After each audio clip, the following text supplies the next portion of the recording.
Hey, we just came back from Victoria's ballet class. My daughter, she's the one who's been, diagnosed with all of this stuff, is on all this medication.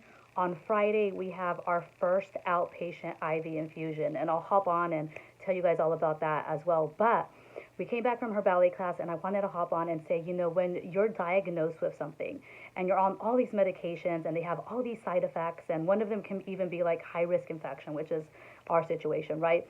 Sometimes the first thing you stop doing is everything that you love.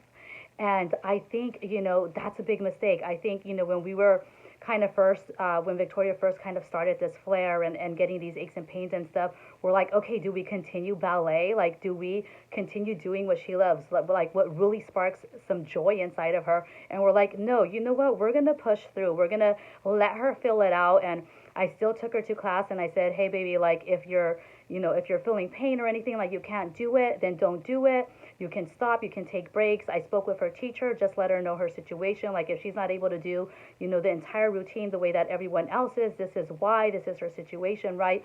And so I want to hop on and encourage you that if you are going through a diagnosis or a difficult time within your body, chronic pain or whatever it is, so don't stop doing what you love. If you have to modify it, but keep doing that thing that keeps you alive inside, that keeps sparking that excitement and that thrive for life. So this is the way that I think about it, right? We have our physical body, which, our physical body here on earth wants like the good food, the sleep, the rest, like everything that excites and stimulates our body, right? And for children, like for Victoria, it's ballet. She loves ballet.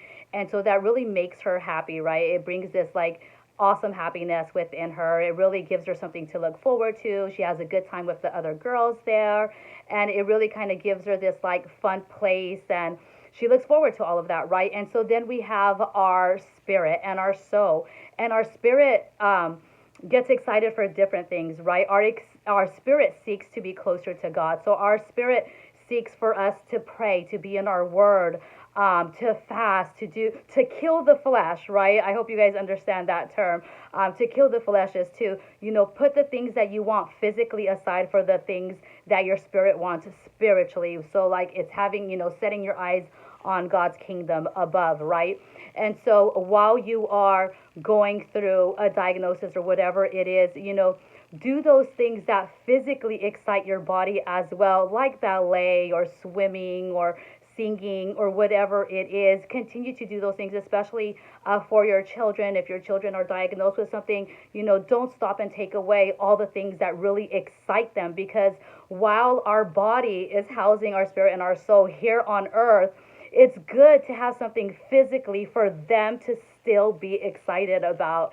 And so that's why I want to encourage you guys, that if you are going through something difficult or through a hard time, do those little things that seem like you should stop them, that seem irrelevant, that don't seem important when you're going through this major diagnosis, but they are important. And because they're like, they're like the cherry on the cupcake. Like they make a difference. They make a difference, and they keep your child, they keep you excited. They keep the physical body on earth that is housing our soul and spirit excited. And so continue to do those little things, even in the middle of the diagnosis. Continue, modify what you have to modify, but don't stop doing the things that you love just because you've been diagnosed with something. Continue to do the things that you love. I hope this helps you guys.